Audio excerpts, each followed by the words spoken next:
בסוף פרק ג' תנידה, משביעים אותו תהי צדיק ואל תהי רשע, ואפילו כל העולם כולו אומרים לך צדיק אתה היה בעיניך כרשע.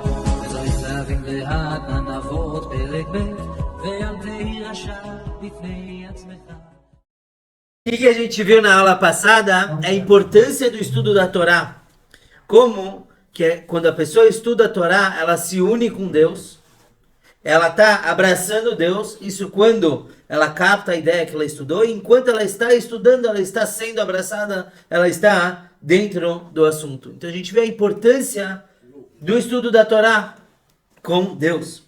Agora o que a gente vai falar é não apenas na união da alma com Deus, da pessoa com Deus, mas também a energia que a pessoa recebe com o estudo da Torá.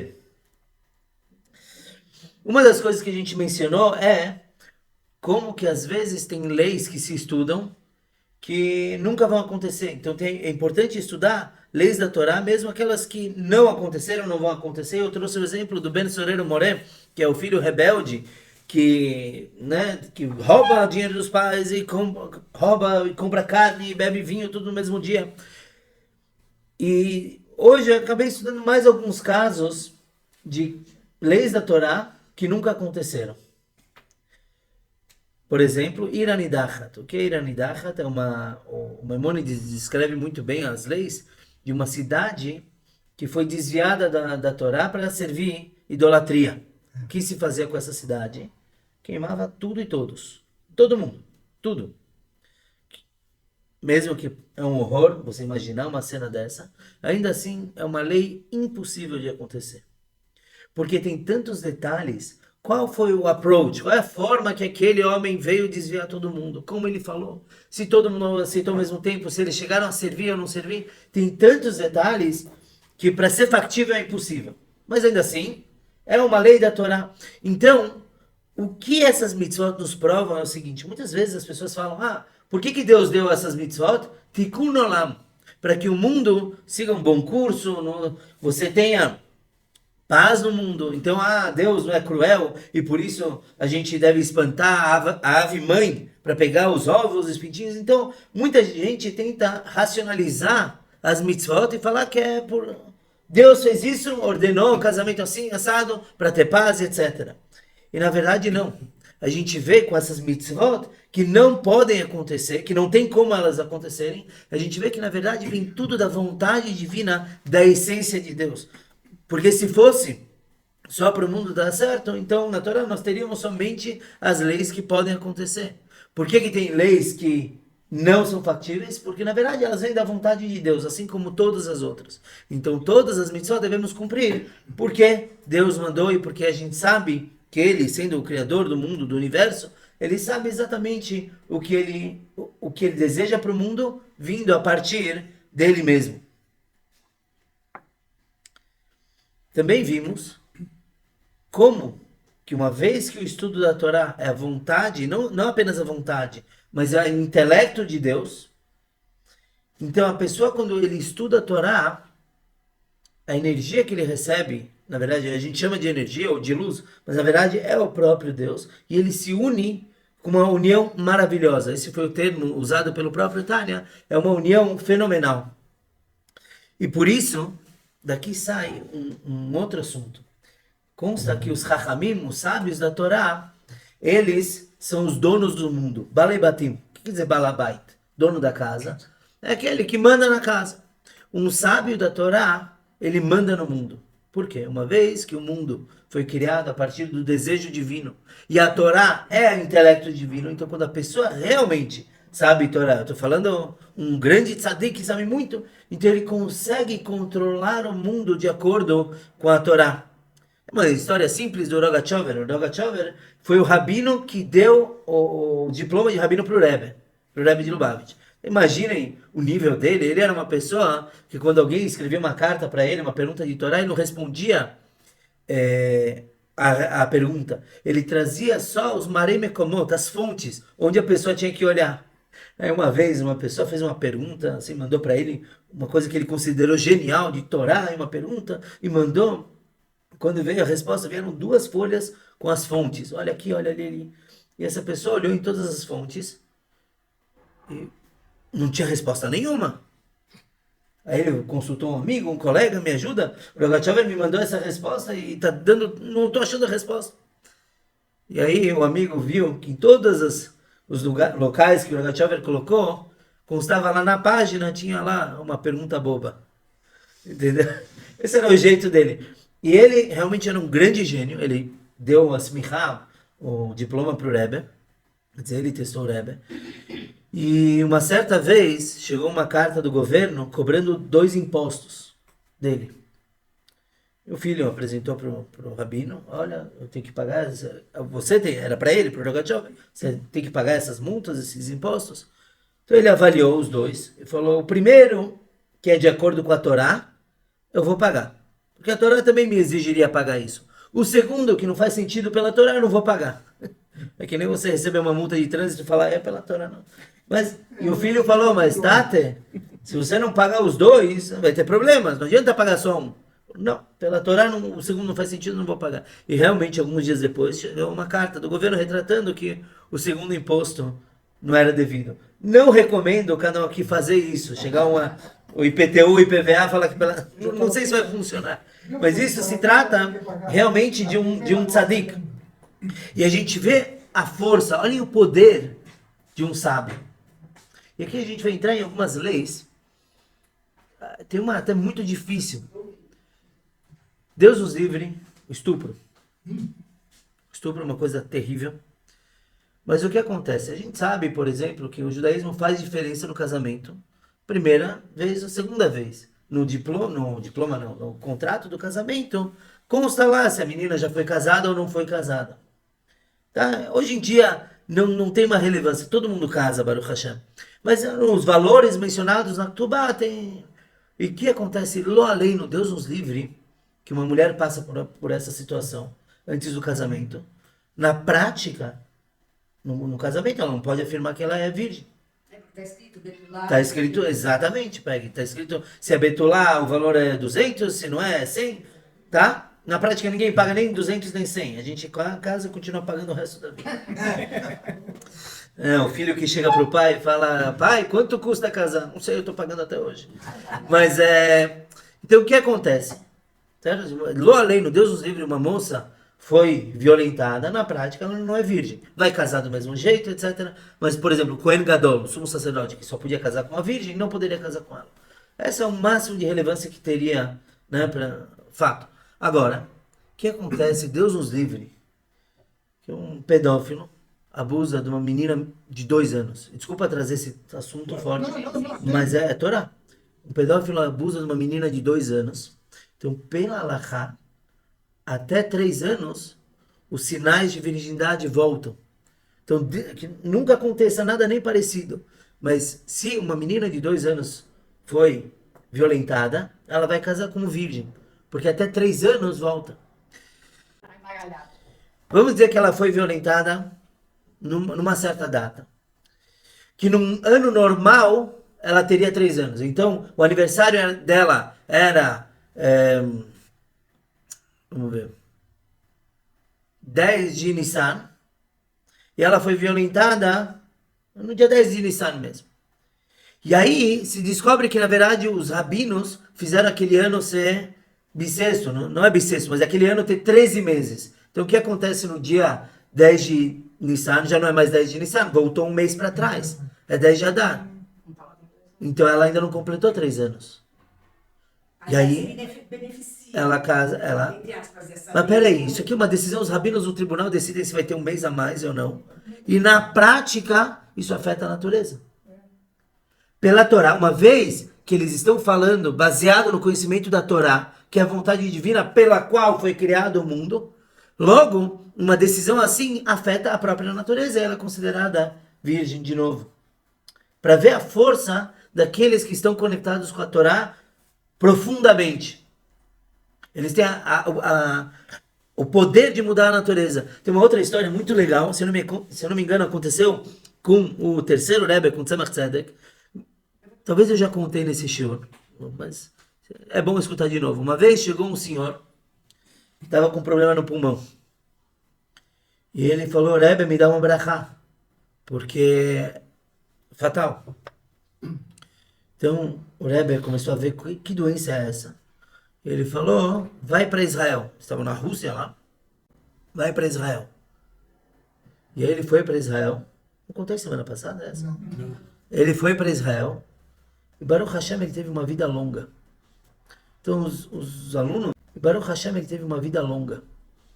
Então os alunos do Rebbe, quando viram ele mandando ir para Israel, eles chegaram a perguntar, Rebbe, o que tem a ver ir para Israel? O ar lá é melhor? Qual é a relevância? Então o Rebbe falou o seguinte, um animal, quando ele é abatido, se verifica o pulmão dele depois, certo? Para ver se estava kasher ou não. E tem certos defeitos no pulmão que tem discussão na halachá. Então, de acordo com o Remá, que é um sábio, ele diz que se a pessoa tem esse defeito, se o animal tem esse defeito, é um defeito que deixa ele não kasher. Qual é um defeito que deixa o animal não kasher? Um defeito que mate o animal em menos de um ano. Então o Remá fala, esse tal defeito, ele faz com que o animal não sobreviva mais de um ano, então ele não é kasher. O Beit Yosef, que é o anterior ainda ao Remá, ele fala que se o animal tem esse defeito, é kasher ainda, ele pode viver normalmente. Então é discussão entre sábios. E aí o Tzemach Tzedek falou para os alunos, aqui nós seguimos o Remá, que diz que o animal não é kasher, que vai morrer logo. Em Israel, eles seguem o Beit Yosef, que é o outro. Então eu falei, vai para Israel, que Israel é halachá, é como o Beit Yosef, que fala que esse defeito não mata, e lá ele vai viver por muito tempo. Entenderam? A halachá, sendo diferente num lugar ou no outro, determinou se a pessoa vai viver ou vai morrer. Essa era a lógica do Tzemach Tzedek para mandar ele viajar. Vamos lá. Então, tudo isso aqui que a gente está provando... Baruch Hashem, obrigado. O que a gente está provando? Que a união feita quando a pessoa estuda a Torá é maior do que qualquer outro tipo de união. Aqui o Moshe perguntou na aula passada, então a pessoa é Deus. Realmente ele está unido com uma força enorme com Deus. Enorme. A ponto dele poder falar como se fosse em nome de Deus. Esse é o poder do estudo da Torá. O estudo, como a gente vai ver aqui, que seja bem intenso. E aí o Tânia diz o seguinte, eu estou na página 34, último parágrafo. E uma vez que no caso do conhecimento da Torá, a Torá é absorvida pela alma, intelecto da pessoa e envolvida por eles. Ela é chamada de pão e alimento da alma. Então agora o Rebbe ele vem comparar a Torá com pão. O que é o pão? Quando eu como, ele se torna minha carne e meu sangue. É o alimento. Então, da mesma forma, o estudo da Torá se torna a alma. É uma energia incrível. De onde que o Alter Rebbe tirou que a Torá é chamada de pão? Então, não traz aqui. Ele não traz a fonte. Mas isso é de Shlomo HaMelech, que o Shlomo HaMelech diz o seguinte, se o teu inimigo está com fome, dê pão. O que o rei Salomão ele não estava só ensinando a pessoa a ser boazinha. É tudo figurativo. Ele quis ilustrar o seguinte. Quem é o inimigo da pessoa? Quem é o inimigo? O Yetzer Hara, isso. O Yetzer Hara é o que está dentro dela mesma. Isso. É aquele instinto. Então, se... O rei Salomão falou o seguinte. Se o teu Yetzer Hara, teu mau instinto está com fome, quer dizer, ele quer pecar, porque é isso que ele gosta. Dê pão. Dê Torá. Por quê? Porque quanto mais Torá a pessoa estuda, menos tentações ele vai ter. Na aula passada eu falei, não é que a pessoa não é impossível dela pecar, mas vai ficar cada vez mais difícil. Isso se vê bastante na Yeshiva. Uma pessoa que é dedicada ao estudo da Torá, dificilmente ele vai ter tempo, força e vontade de pecar. Quem tem menos, é mais fácil ele cair. Então é isso que o rei Salomão falou. Se teu inimigo está com fome, dê Torá, dá Torá para ele. Porque isso vai acalmar o desejo. E por isso, que é isso que a gente costuma recomendar para jovens, adolescentes, quando eles estão no calor da tentação. Vai falar um teilim, vai dedicar a tua cabeça para outra coisa. E a Torá tem esse poder maravilhoso de deixar a pessoa fraca. Se um cara bombado, fortão, você nunca vai achar ele um sábio da Torá. E a Torá faz isso. A Torá cansa a pessoa. Por quê? É para gastar energia? Não. É para a pessoa não ter energia para pecar. E aí, o Alter Rebbe traz que é comparado com pão. Porque assim como o pão alimenta o corpo, a Torá alimenta a alma. Assim como o pão físico nutre o corpo quando este o absorve, no íntimo do seu ser, onde é transformado em sangue e carne de sua carne, então ele vive e existe. Da mesma forma, também acontece com o conhecimento da Torá e sua compreensão pela alma da pessoa que estuda bem. Agora, o que é importante? Eu dou pão. Só o pão vai me salvar? Se eu estiver com fome? Falta uma coisa. Manteiguinha. Tá bom, o pão. O que falta? Eu dei pão para a pessoa que está com fome, e daí? O que ela tem que fazer? Comer. O estudo da Torá também é assim. A pessoa tem que estudar de forma que ela se envolva, que ela se coloque dentro da Torá e ela mergulhe na Torá. Aí sim a alma vai sentir o efeito. Se a pessoa só estuda como, não, interessante, bonitinho esse livro, olha que legal, vou marcar que eu já li, não adianta nada. A pessoa tem que se envolver, se colocar dentro. E aí sim, essa é a promessa. Quando ele estuda até ser absorvida, aí ele se torna um só, assim como o pão. Não adianta nada eu ter na minha cozinha, não adianta nada eu mastigar, eu tenho que colocar para dentro, e aí vai se tornar, não só o gosto. Não só o gosto. O que Deus nos livre, um anoréxico faz? Ele come para sentir o prazer, depois tira. Para não engordar, lo além, Deus nos livre. Então isso também não adianta. Tem que você comer bem, quer dizer, colocar para dentro e que se torne parte de você mesmo. A Torá é a mesma coisa. Eu tenho que estudar e encarar ela como parte de mim. E estudar, por quê? Porque a vontade de Hashem, isso é fundamental. Estudar não por cultura, estudar não para trabalho. A pessoa não deve ganhar dinheiro para estudar a Torá.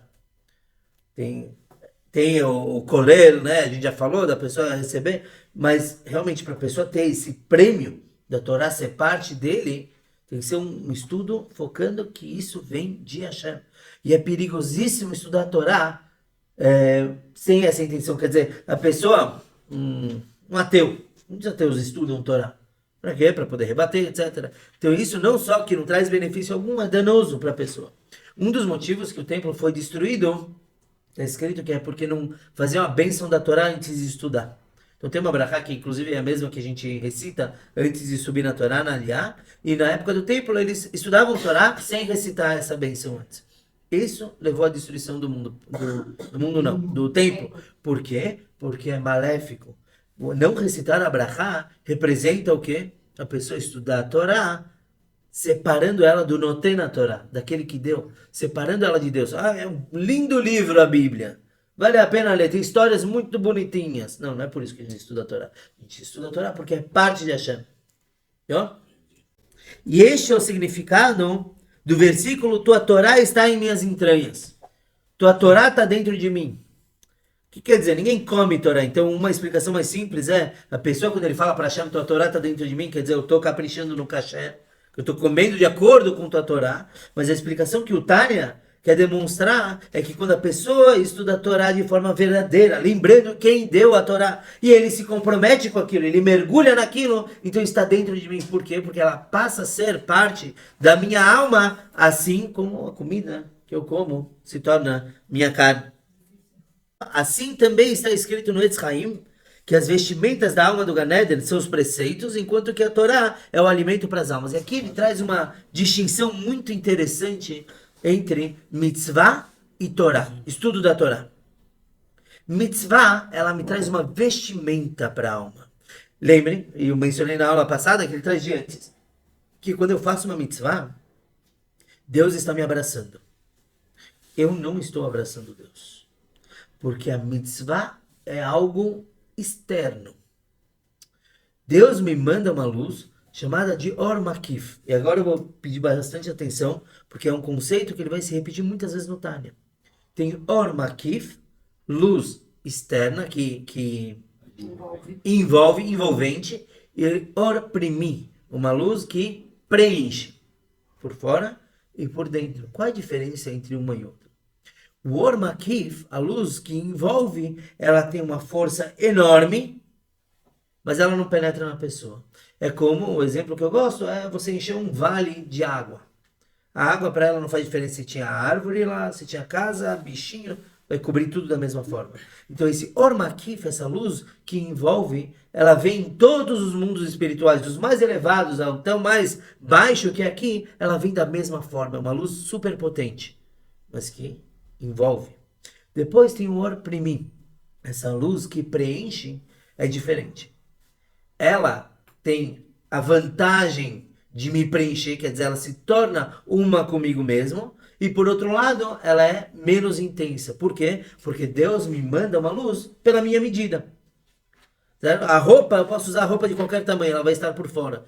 A comida chega uma hora que não cabe. O que me preenche tem um certo limite. Então Deus manda para cada um a mitzvah de acordo, a luz de acordo com a pessoa. E aqui a gente entende uma coisa. Usando o exemplo do tefilin, todo homem judeu a partir do bar mitzvah tem que pôr tefilin. Uns usam 4x4 maior, outros um pequenininho, uns novos, outros mais velhos, mas a mitzvah é mesma para todo mundo. Não tem exceção. A mitzvah de jejuar no Yom Kippur é para todo mundo. A pessoa que precisa comer por saúde, não é que ele não tem a mitzvah de jejuar. Ele tem, só que a saúde vem em cima, então em certos momentos ele vai comer. Mas não é porque ele pode comer que ele vai comer o dia inteiro o que ele quiser. Então a mitzvah é igual para todo mundo. É como essa luz. Eu falei, para ela não faz diferença o teu nível, quanto você é, o teu tamanho, é igual para todo mundo. Já a luz de dentro representa a Torá. A Torá muda para cada um. Não a Torá em si, mas o nível de compreensão vai mudar. Não é todo mundo que vai conseguir estudar toda a Torá, ou metade ou um quarto dela. Cada um vai ter o seu nível de interpretação, o seu alcance. Tem gente que tem uma cabeça brilhante e depois de estudar 3 vezes já sabe de cor e já sabe interpretar. Tem gente que vai estudar 100 vezes, como tem no Talmud um caso de um aluno que estudou 400 vezes e não entendeu nada. Então, para ele, a luz que vai entrar dentro dele vai ser diferente. Cada um tem o seu.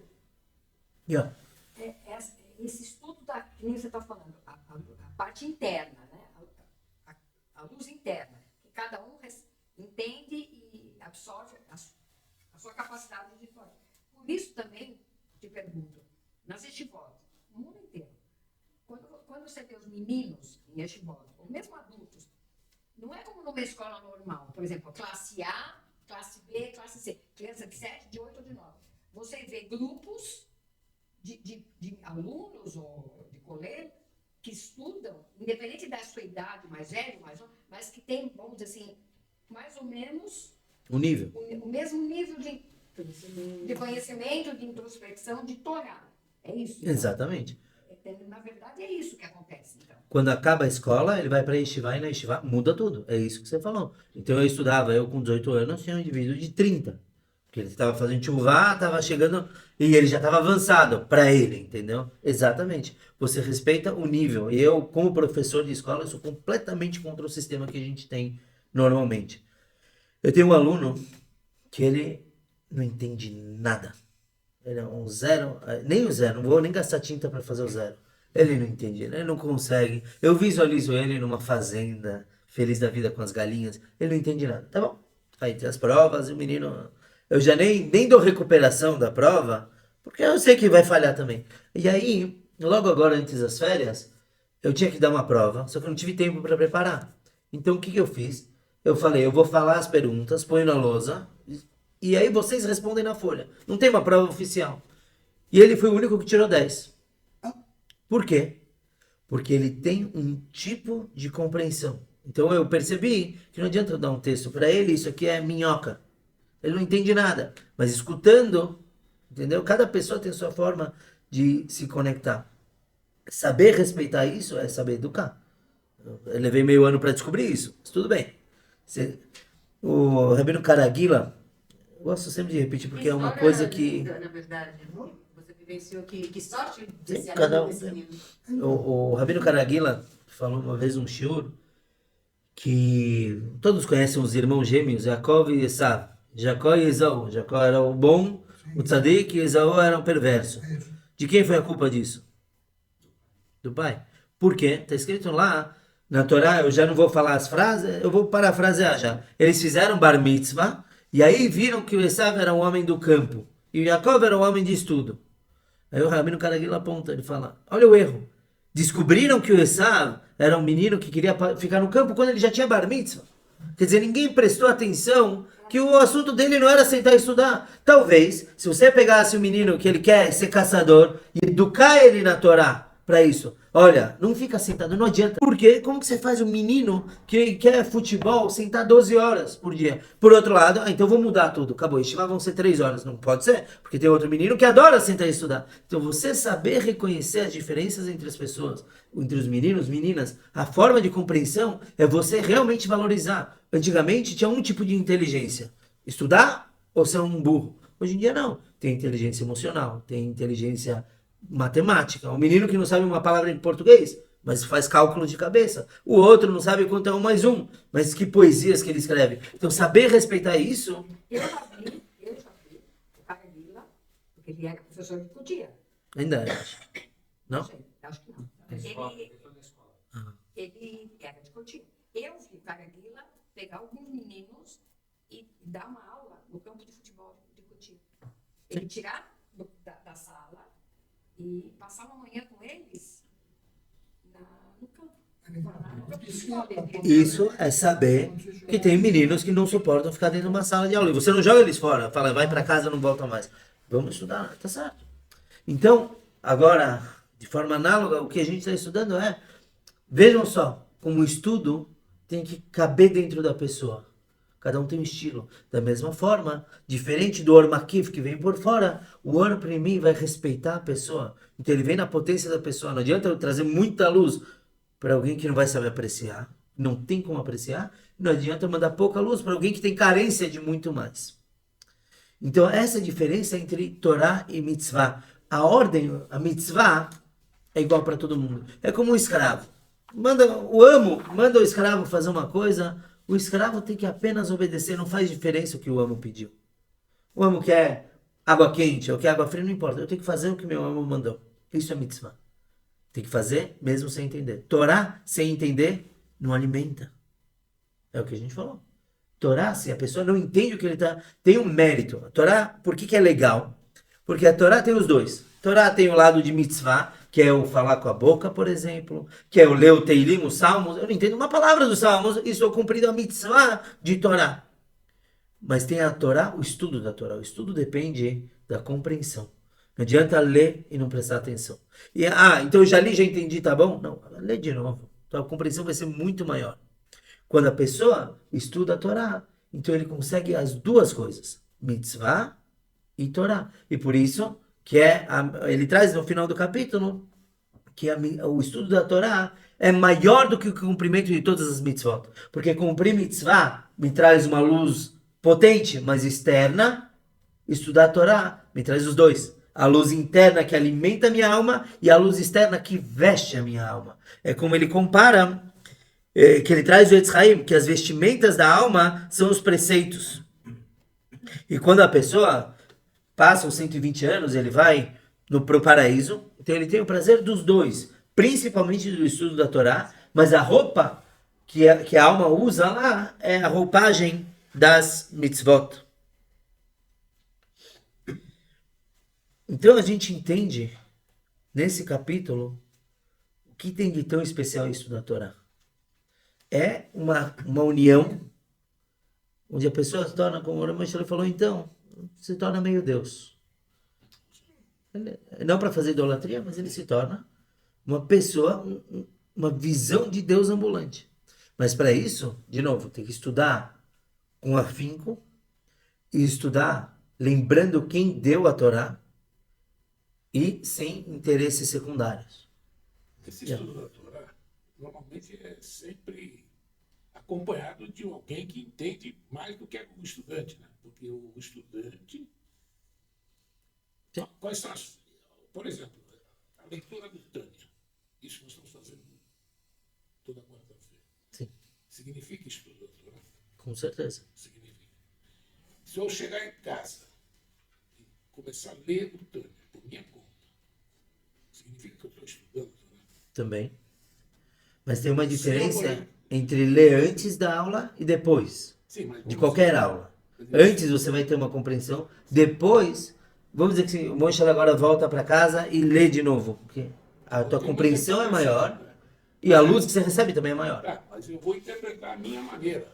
Agora, se tiver alguém, como digo você, o senhor, dando um suporte, um entendimento maior sobre determinado trecho que eu estou lendo e vou interpretar, eu estaria me aprofundando, evidentemente, Sim.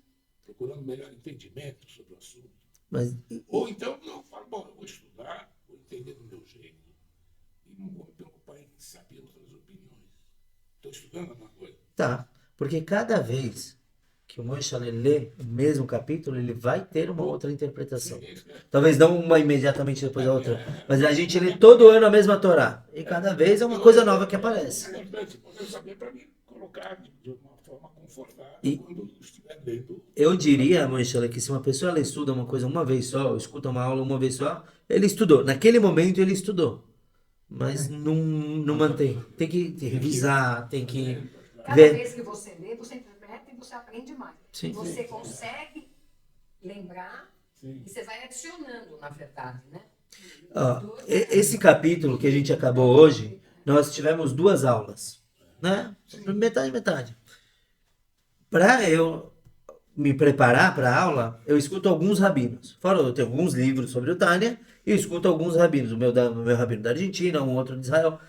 O meu rabino da Argentina deu 5 aulas, cada uma de 1 hora sobre esse mesmo capítulo. 5. Para quem que ele deu essa aula? Para os alunos da Yeshiva, que já conheciam o capítulo. Então imagina, é outra. Então ele começa a discutir aqui, se eu trouxer tudo que ele traz, a gente vai ficar aqui. As 5 aulas dele vão ser 50 nossas. Mas tem detalhes, por que o Alter Rebbe usou essa palavra ou aquela? Cada vez mais profundo. Aí eu pego e escuto de outro rabino, pego o Manis Friedman, por exemplo, é muito legal. Ele nem olha para o livro. É uma aula, ele vai falando, você sente que você está no psicólogo do Tânia. Ele às vezes nem segue a mesma ordem. Então, nesse capítulo, por exemplo, ele mudou e começou a falar mais das mitzvot. Mesmo que o capítulo fala de Torá, daquele, cada um vai te dar uma compreensão. Por isso que a pessoa que realmente quer estudar Tânia, lê o livro. Pega, por exemplo, dá uma olhada no que o Shaul está usando. Olha o texto do Shaul, do Tânia. Não adianta fechar. É outra coisa. Dá uma olhada. É outro Tânia. Quer dizer, o mesmo Tânia, com esse, por acaso, esse que está na mão do Shaul, de onde que ele veio, era um rabino que dava aula de Tânia na rádio nos Estados Unidos. Um fenômeno. E aí ele resolveu passar o que ele falava no rádio para o papel. O que eu estou falando hoje é, você vai pegar e comparar, claro que o fundamento é o mesmo, mas são outras.